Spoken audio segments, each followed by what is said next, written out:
Welcome to the Clinical Podcast series brought to you by the American Academy of Optometry's Foundation and our Optometric Education channel. Today's episode is entitled Grit Survey Score in First Year Optometry Students Pre-COVID versus Mid-COVID. I'd like to thank our host and our topical editor, Dr. Keshia Elder, and our topical expert today, Dr. Daniel Taylor. And now it's my pleasure to begin today's podcast. Good afternoon. Welcome back to the American Academy of Optometry Foundation Clinical Podcast Series. I am Dr. Keshia Elder, your host. I am a fellow of the American Academy of Optometry. I am joined by another fellow, Dr. Daniel Taylor. He is also a diplomate of the Optometric Education section. So welcome, Dr. Taylor. Thank you. Very excited to be here with you, Dr. Elder. Thank you so much for participating in this. Let's begin by you just telling us a little bit about yourself. Sure. So I'm born and raised in Memphis, Tennessee, went to Southern College of Optometry, as one does. Great school and right in my backyard. And graduated from there with my optometry degree. I was on faculty there for a little bit over a decade before I moved to Michigan College of Optometry at Ferris State University, where I currently serve as interim dean. So yeah, that's the really short version of it all. Well, thank you for that. So let's go ahead and jump into the purpose of us being here today. We're going to discuss an article titled Grit Survey Score in First Year Optometry Students Pre-COVID versus Mid-COVID by Patricia Ciceric. It was published in the Journal of Optometric Education in the fall of 2022. And Dr. Taylor, one thing that I found very interesting about this particular article is that it's just so very timely as we all struggle in optometric education to try to determine the best way to educate our students in this post-COVID environment. I just found that this was a great article that we could kind of talk about that a little bit. So let's begin by you maybe giving us a little bit of an overview about the paper. Sure, my pleasure. So it looks like you kind of indicated, I imagine that my colleague, Dr. Ciceric, probably saw that a lot of her students just didn't seem to be thriving in the same way that they were before COVID. And you kind of look at that, you see it happening over and over again, and you ask the question, why? So it's kind of predicated upon that assumption that college students who have been through the COVID-19 pandemic seem to show the reduced levels of what Duckworth defines as grittiness. And, grit has been a term that's been used a long time. Duckworth defines it as passion and perseverance for long-term goals. And so you kind of had this feeling that students just don't seem to be able to hold on to that passion that lets them approach or keep moving towards those long-term goals. And so the great question of the paper is, if this perception that Dr. Ciceric and others are seeing in the students is true, then it's probably necessary that optometric educators adjust our teaching methods, even our curricula, so that we can find ways to help our students develop this grittiness that helps them to get through and be successful in what they're trying to do. One thing that is, I think, really important to note is that all the evidence that we see outside of this paper is that these effects are probably going to be happening for years to come. Right. Because, students in kindergarten through 12th grade who had to go through the pandemic are experiencing and reporting a lot of the same problems with motivation and with sticking to what they're doing. And so we may see that for a decade from now, we're still having trouble with this grittiness in our students. Right. So the grit in our students is just so important. And as Dr. Taylor described what grit was, but let me just go through the acronym for you. G is growth. R is resilience, I is intrinsic motivation, and T is tenacity. So those are some characteristics that we would love to have in, of course, all of our optometry students. When you think about this article, what would you say were some of the key findings that you found, and how do you think some of these findings may be impactful to us as optometric educators?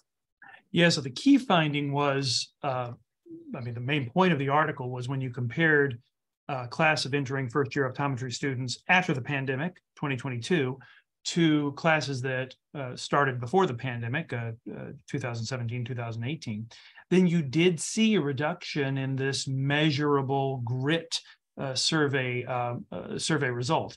That's based on a 10-question survey, but I believe it has been psychometrically validated. So it's actually measuring something, right? And what it measures is those 4 elements you talked about. So we did see in this one study, something has caused these students to have a decline. Now, when you're looking at one group of students versus another, it could be statistical noise.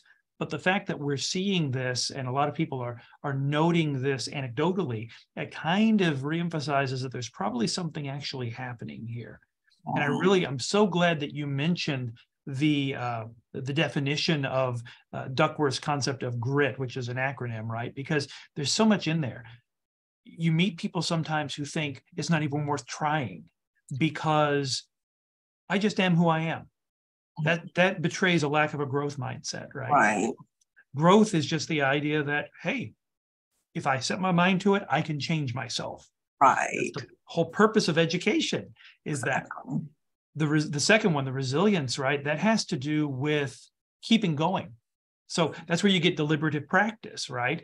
If you're trying to learn lensometry, we all remember it was hard, or you're all trying to learn retinoscopy. Right. The idea that I'm going to get better at it because I'm going to set a plan and work my plan, that seems to be lacking in some cases.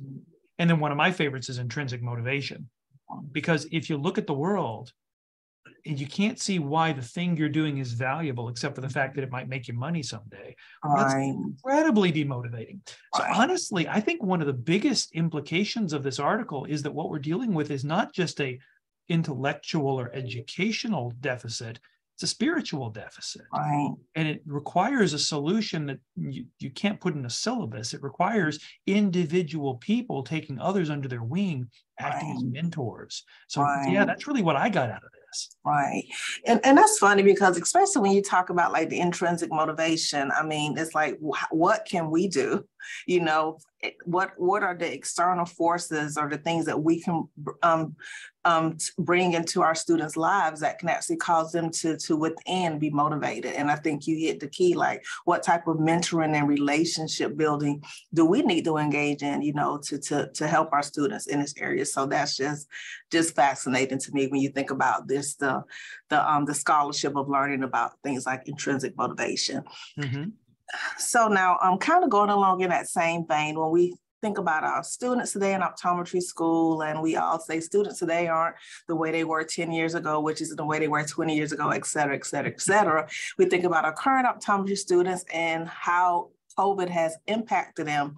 And then thinking about this grit, this grit component.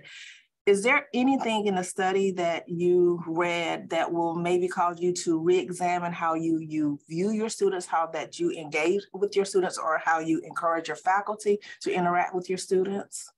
Yeah, I think so, because it reinforces, like we kind of indicated before, just a feeling that a lot of people have been having for a while.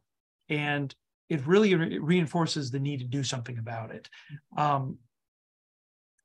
You kind of get the sense that societal factors, public institutions, whether it be governmental institutions, religious institutions, social institutions, have declined precipitously for a while. But we really saw it in the pandemic, right, where people are having to stay home. And so those things that they relied upon in order to give them some social meaning or some purpose, it's just not there anymore.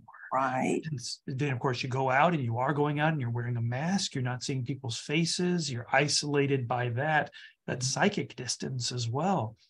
And so if you already are a person who hasn't given a whole lot of thought to your purpose in life or your meaning in life, well, then that situation is just going to exacerbate the point. Right. Find yourself in a situation where you're isolated and where you really don't have anybody to lead you by the hand and help you.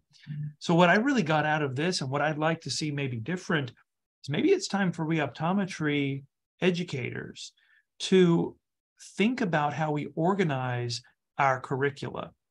You know, for the longest time, we would say it needs to be about lifelong learning. It needs to be about critical thinking. And we say it, and we say it, and we say it. And yet the hidden curriculum is cram, and that's the way to get through. Because we can say it all we want, but when we reward behaviors that like cramming, because we do, multiple choice test is it rewards cramming, then what we're ultimately doing is telling them, we may say this, but what we really mean is that you need to cram and know the answers.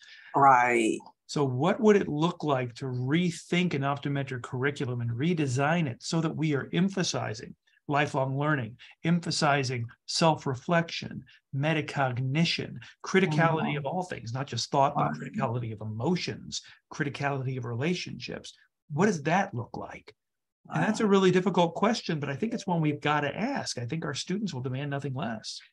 You know what, I agree. And then listening to you, it made me think that I kind of think as a field, or probably just as higher education in general, I think we underestimated the impact of the social distancing, the impact of masks, you know, because even if you are closer to your students than 6 feet, if you have on that mask, you have on that physical barrier, and there's always, whenever there's a physical barrier, there's going to be some type of mental, emotional barrier that's going to be with that also. So I think that part of what we're seeing also may be based on the lack of connection that maybe the faculty and students are having based on, you know, COVID. And I really think we truly underestimated how important that the interpersonal relationships are when it comes to our students and their grit, you know, to keep it in alignment with what we're talking about. I agree with you. And it's important to note that this isn't pointing fingers at anybody, because at the time we were all just figuring out what to do with this. Oh my gosh, yes. But just because it wasn't necessarily anybody's fault that happened, doesn't mean that it didn't happen. And we still have to figure out what we're going to do about it. That's part of the tragedy of the pandemic, are the after effects, not just the physical health after effects, but the social after effects. Yeah, I agree. So do you think, so one of the big pushes in optometry, especially right now, is trying to change the demographics of our students, you know, of our applicant pool. So do you think as we start to see that manifested and we see a shift in the demographics of our students, do you think that we maybe need to kind of start looking at grit and taking grit into account? And if so, how would you do that? You know, I think maybe we can. Because the thing I like the most about grit, and I'll be blunt, I hadn't read a whole lot about it until I was starting to review this paper, but one of the things I like the most about it is it's entirely universal and it's entirely individual, right? It looks at a person as a person, and it doesn't draw any value judgments. It just says, hey, if you have these characteristics, you tend to be more successful in academics. You tend to be more likely to reach a goal that you've set for yourself. Right. And so at that point, I think, yeah, it's something that I presented appropriately, I think can attract anybody, regardless of background, regardless of immutable characteristic, whatever the case may be. And so, yeah, I think there's an opportunity, but bluntly, before I say definitely yes, I really want to learn a little bit more about it. Right. Big thing that I don't get out of this paper necessarily is whether grit is trainable. It looks like there has been some studies out there to indicate that it might be. Like, for example, one of the cool ones that I saw was a Taekwondo class, right? Increasing a person's grit level, because of course you're setting a goal to yourself and other people are helping you get through it. But I'd really like to learn a little bit more about it first before I gave it the enthusiastic thumbs up. Let's just say at this point that I'm intrigued and want to learn. Right. Yeah. Yes. Yeah, I agree. And when I kind of think about grit and maybe the role of evaluating the grits in our students, is more the self-awareness component of grit, because if we know that students kind of by examining themselves as they answer those questions, know that they may not be the most motivated students that we have, we may be able to maybe provide them with some support that we may not necessarily provide normally. So just kind of how we can take that as we look at, you know, our students' characteristics and make sure that the educational environment that we provide for them is the best one for them. So that's kind of what's kind of moving around in the back of my mind. Sure. Interesting. Yes, just thoughts though. Hey, we're just two people talking here. Sure. Yes, exactly. There you go. So when you kind of review the overall message of this paper, do you think there are any, and we may have already touched on this a little bit, but just any key takeaways that you think will be important for your colleagues? Yeah, I think the days of us looking at the students as as customers who are just going to come in and we're going to present the material and we're going to present it really well, and then the ball's in their court. And they figure out if they want to succeed or not. I think those days are gone, at least for a while. And it kind of goes back to what we talked about before, you know, as people rely on religious institutions, social institutions, governmental institutions less, then there's going to be less of that intrinsic motivation, less of that grit that we kind of relied on in the past. And so you can call it what you will, but our students are going to come to us not just wanting to know the answers, but they're going to want to know what it means to be a doctor. They're going to know what it means to live a meaningful life. Right. I mean, the number of times recently that I have the opportunity to give a little bit of talk about organizing your time as well as aligning your actions with your priorities to my first-year students. And I'm getting more and more first-year students who have reached out and said, can we talk about this?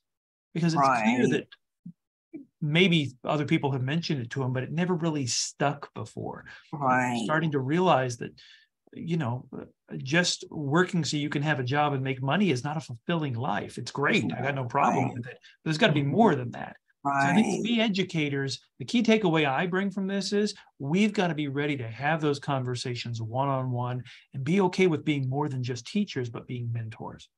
That's just so important because I 100% agree with you. The days of just coming and teaching and saying, okay, I'm done, bye.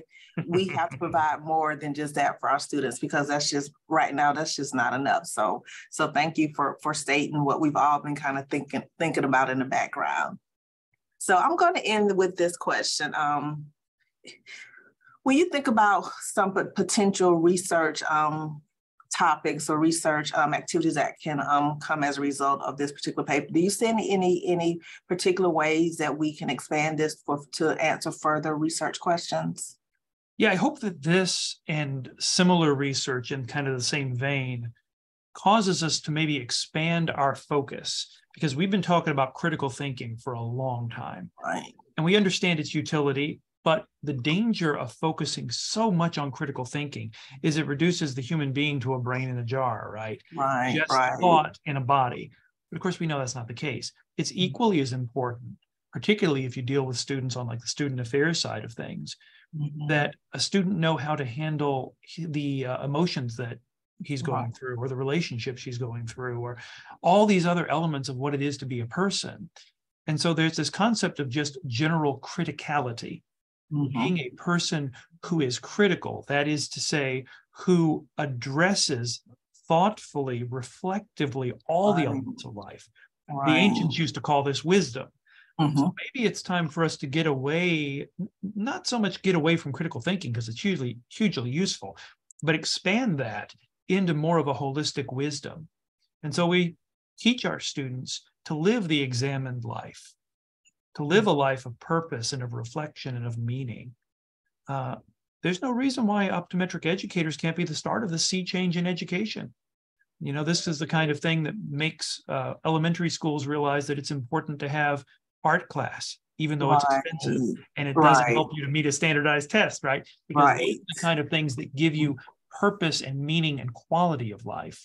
There's no reason why optometry can't be the ones who are saying, why don't we develop your quality of life while you're also learning how to help other people in their quality of life? I think that's a very meaningful, purposeful way to live.